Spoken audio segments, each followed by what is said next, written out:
actually a very good moment to have this presentation, as just last week Sitra selected this Emission Observatory as one of their Data Economy Spotlight 2026, and we are of course very proud of this recognition.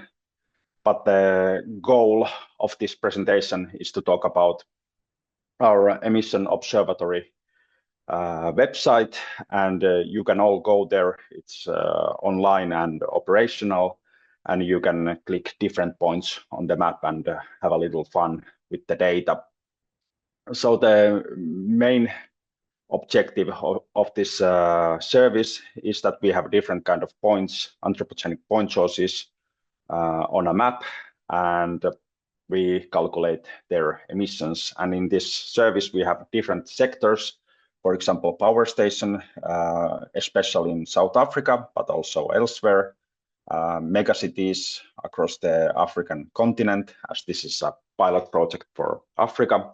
Then we have, for example, mining sector, oil and gas sector, and other sector as well, which, for example, includes cement factories and things like that. And actually, cement factories is one thing that we are currently expanding on. But you can go there and have a look how it looks like in real life. Here I try to illustrate this service with a little video.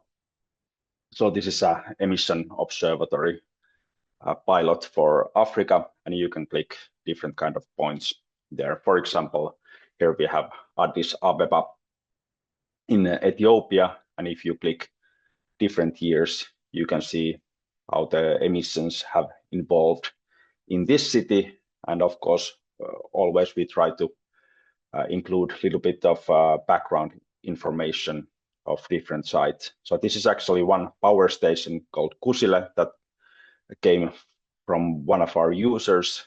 There were some problems in the power station in 2023, but you can see, for example, how the time series have gone and how the emissions have evolved in this site. And you can of course zoom and also download the data if you want to have a look of the data. So this example is the so-called snapshot area map, where we try to illustrate also CO2 on top of NO2. So we have different days of these snapshot area maps in this service, and we also kind of compare our emission estimates to the ones expected from the emission inventories.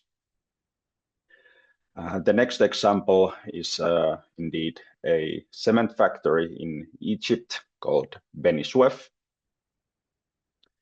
And there, for example, we see that 2020 the emissions were lower, and then there was a rebound. So you can see the evolution, for example, from the time series.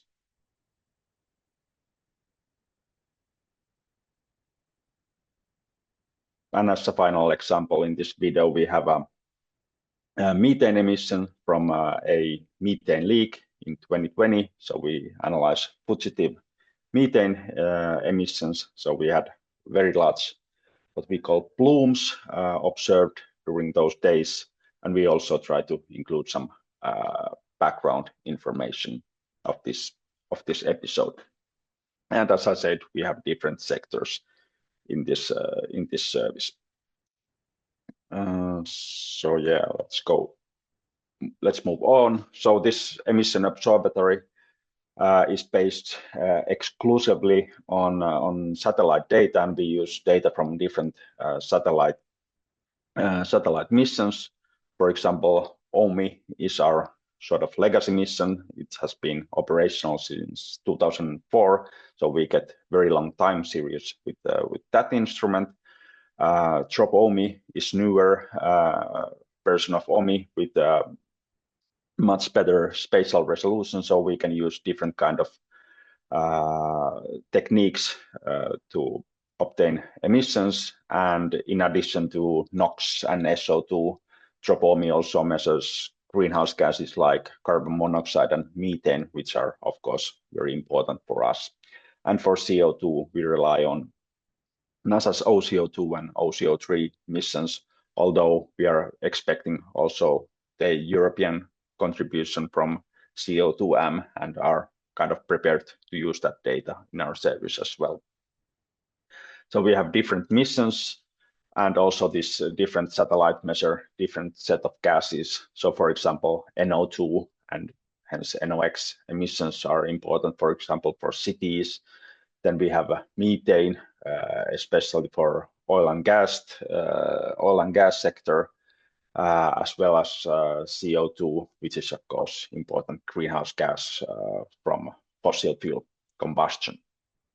And as I already said, we have different sectors in this service. So for example, energy sector for these coal power plants, oil and gas, methane leaks, gas flaring, and things like that. Mining is of course very important. We monitor open pit mines, and of course metal smelting and megacities with their urban emissions are also one of our interests.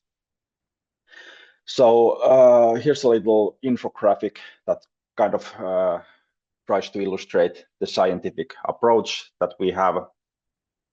So we monitor, for example, individual plant. Let's say that this is a power station in South Africa. It emits different gases into the atmosphere, and then these gases get carried around with wind. And then this satellite monitors these gases, and we get satellite images of the quantity that we call plumes that could look like something like this. And then we also need wind information that we often get from external sources like ECMWF.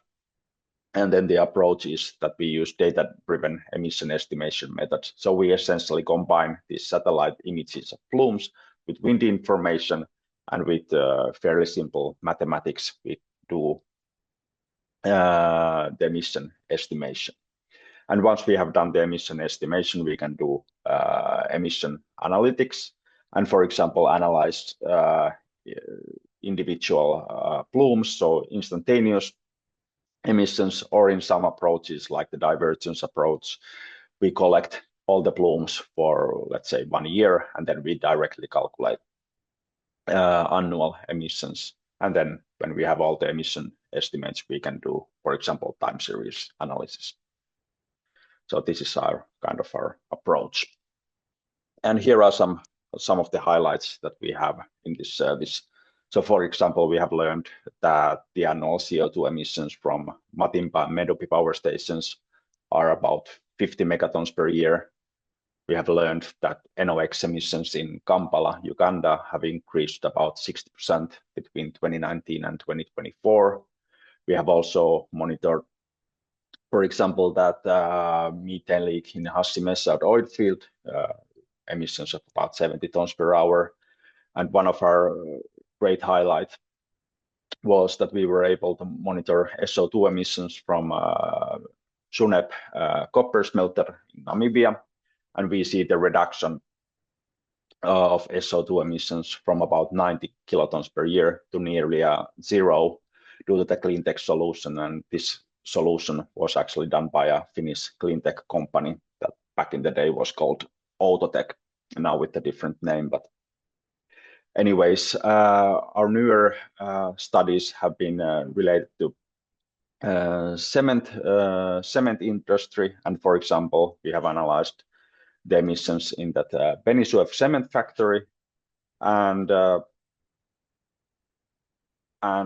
for example, then we have analyzed also coal to liquids factories, so synthetic fuel plants in South Africa, and found out that there are persistent methane emissions of about 20 tons per hour from this Secunda CTL plant in 2023 and 2024. And yeah, this is kind of our approach in a nutshell. So as I already said, we use exclusively satellite data. Then we define different case studies, whether it's a megacities or power station or things like that. Then we do the analysis. So we calculate all the emission estimates ourselves. We do the emission estimation. We do the time series analysis and all the mapping. And then finally we visualize all of those things in our Emission Observatory dashboard. And one important aspect here are the users and the stakeholders. So actually many of those points that you see on the map came from the users. And we have, of course, in this within this project and in other projects as well, we have had some interactions with users and provided training and things like that. And yeah, we always try to ask what could be interesting for our users. So with this, I come to the end of this presentation. So if you have learned one thing, I hope you have learned that satellite observations can support emission monitoring where no other information is available. For example, in this case, Africa, but of course, satellites are very global, so we could replicate this elsewhere. And of course, this audience may be a little bit different that we have usually, but we often ask, how could we support your emission monitoring activities, or is there something that you would like us to monitor? And of course, FMI is always willing to collaborate with any of our partners. So that's one thing to keep in mind. But anyways, with these words, if you have been, thank you very much for listening.